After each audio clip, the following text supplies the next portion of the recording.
sumatnya dan kalah tak berdaya. Diimpin penyesal yang licik dan kejam menggoda manusia supaya binasa. Tiada yang menghentikan.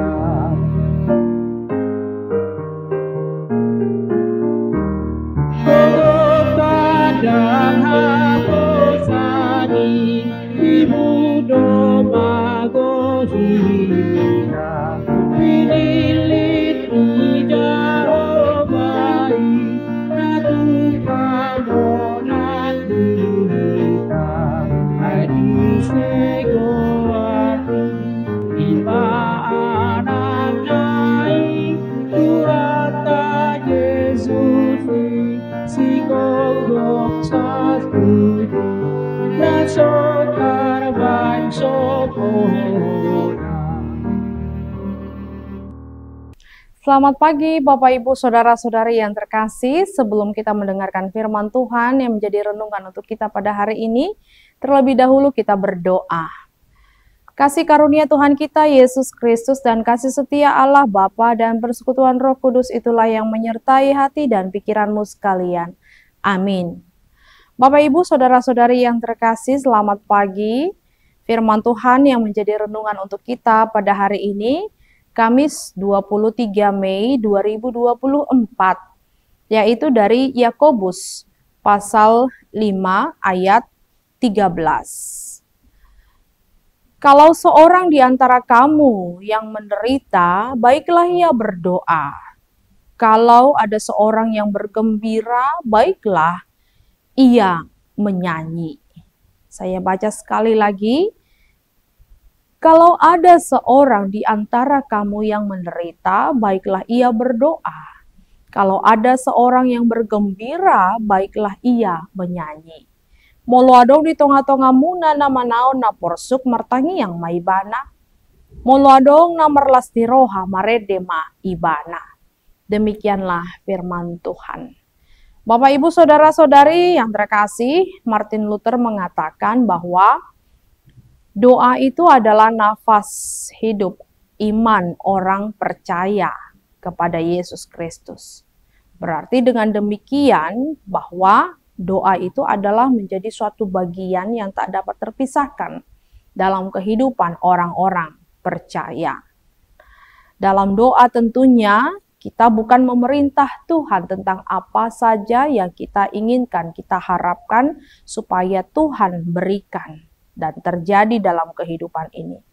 Tetapi berdoa membiarkan atau mengimani, mempercayai, menyerahkan sepenuhnya agar Tuhan bekerja seturut dengan kehendak-Nya dalam kehidupan kita.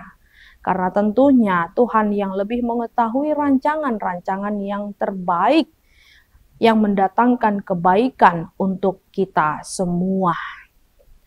Bapak, Ibu, Saudara-saudari yang terkasih, melalui firman ini kita diarahkan dalam kehidupan kita bahwa apapun keadaan, situasi yang kita alami dalam hidup ini, kita harus tetap menyerahkan diri sepenuhnya kepada Tuhan. Konsentrasi hanya kepada Tuhan, fokus kepada firman Tuhan, fokus kepada kehendak-Nya. Sama halnya seperti Petrus ketika berjalan di atas air, ketika pikirannya fokus kepada Yesus, tertuju kepada Yesus, dia mampu melakukannya. Karena kuasa Yesus bekerja di sana. Tetapi ketika pikirannya mulai ada keraguan-raguan, kebimbangan, ketakutan, kecemasan, mulailah dia seperti kehilangan kuasa itu untuk berjalan di atas air. Dia hampir tenggelam. Ada dua keadaan saat kita berdoa, yaitu saat menderita. Baiklah kita berdoa. Umumnya penderitaan ada dua jenis. Yang pertama, penderitaan karena iman dan kesetiaan kepada Tuhan. Orang-orang Kristen generasi awal, gereja mula-mula seringkali menanggung derita oleh karena iman mereka. Inilah yang disebut dengan salib, penderitaan dalam kehidupan orang percaya. Ada banyak di Alkitab kita temukan yang mati martir. Dan yang kedua adalah karena kesalahan atau karena perbuatan kita, dosa yang kita lakukan. Contohnya ketika kita berobat, sudah dilarang untuk makan ini dan itu, tetapi harus begini, harus begitu, sampai kita berpikir bahwa biarlah kita memakan segala-galanya, atau istilahnya dalam bahasa Batak, mate mangalang mak, karena tidak mampu menahan diri atas setiap makanan yang menjadi pantangan dalam tubuhnya oleh karena penyakitnya. Penderitaan jenis ini bukanlah salib, tapi namanya silap, lupa menuruti petunjuk yang baik. Bapak, Ibu, saudara-saudari yang terkasih, baik penderitaan karena salib, baik penderitaan karena silap, yang dibarengi dengan perubahan hati, biarlah kita tetap berdoa. Berdoa. Apakah itu salib atau kesilapan kita? Kita dengan berdoa memiliki kekuatan untuk menghadapinya dan tetap bertahan. Percaya hanya kepada Yesus Kristus dan tak akan pernah meninggalkannya dan persekutuannya. Kalau itu karena kesilapan kita mengalami perubahan, tentunya kita tidak mau silap terus. Ada pertobatan.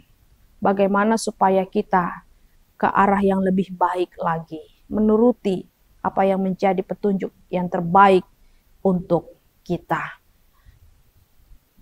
Dan ternyata bukan hanya dalam penderitaan kita berdoa, namun juga dalam keadaan bergembira. Tetapi ekspresi berdoanya berbeda mungkin. Kadangkala kalau kita happy di mana aja kita menyanyi kan? Merasa bahagia, merasa bersuka cita di mana saja kita bernyanyi. Saat sedang jalan-jalan di luar rumah, atau bahkan saat sedang mengendarai mobil atau mengendarai motor, kita bernyanyi karena kita merasa bahagia.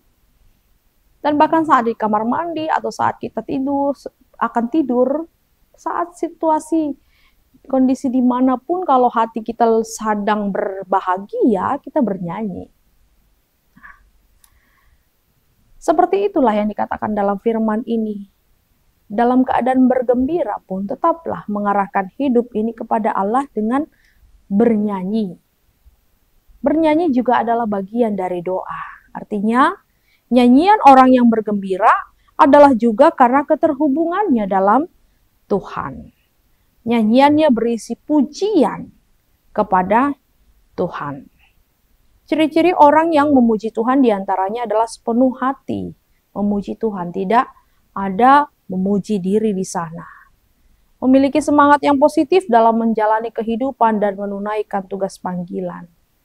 Dan memberikan kegembiraan kepada orang lain, bukan untuk diri sendiri. Saat kita sedang bergembira, kita didorong untuk menyanyi dan memuji Tuhan sembari menghitung berkat-berkatnya. Mengakui segala pemberian Tuhan. Dan segala yang baik itu adalah berasal hanya dari Tuhan saja. Oleh karena itu Bapak, Ibu, saudara-saudari yang terkasih, suka dan duka tetaplah kita mengandalkan dan selalu terhubung kepada Tuhan Yesus Kristus.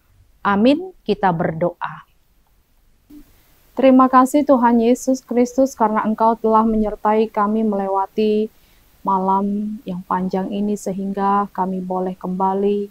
Engkau berikan kesempatan untuk berkarya dalam satu hari ini dengan Engkau bangunkan kami pada pagi-pagi benar dan Engkau berikan kami berkat melalui firman-Mu di mana Engkau mengingatkan kami pada hari ini agar dalam setiap keadaan kami baik suka ataupun duka kami Engkau ingatkan untuk tetap selalu berdoa dan juga bernyanyi, memuji, memuliakan nama-Mu, dan saling mendoakan satu sama lain, karena di dalam kehidupan orang percaya dengan saling mendoakan satu sama lain, di sanalah kami boleh saling mendapat kekuatan dan saling menguatkan satu sama lain. Engkau Tuhan yang memberkati jemaat-Mu dalam aktivitas mereka satu hari ini, berkati, dan Engkau juga Tuhan yang selalu menyertai mereka, menguatkan mereka menghadapi berbagai tantangan-tantangan, agar mereka tidak lemah dan tetap mengandalkan Engkau saja, firman-Mu dalam kehidupannya. Dalam Kristus Yesus kami berdoa dan mengucap syukur. Kasih karunia Tuhan kita Yesus Kristus dan kasih setia Allah Bapa dan persekutuan Roh Kudus menyertai kamu sekalian. Amin. Selamat beraktivitas, Tuhan Yesus memberkati.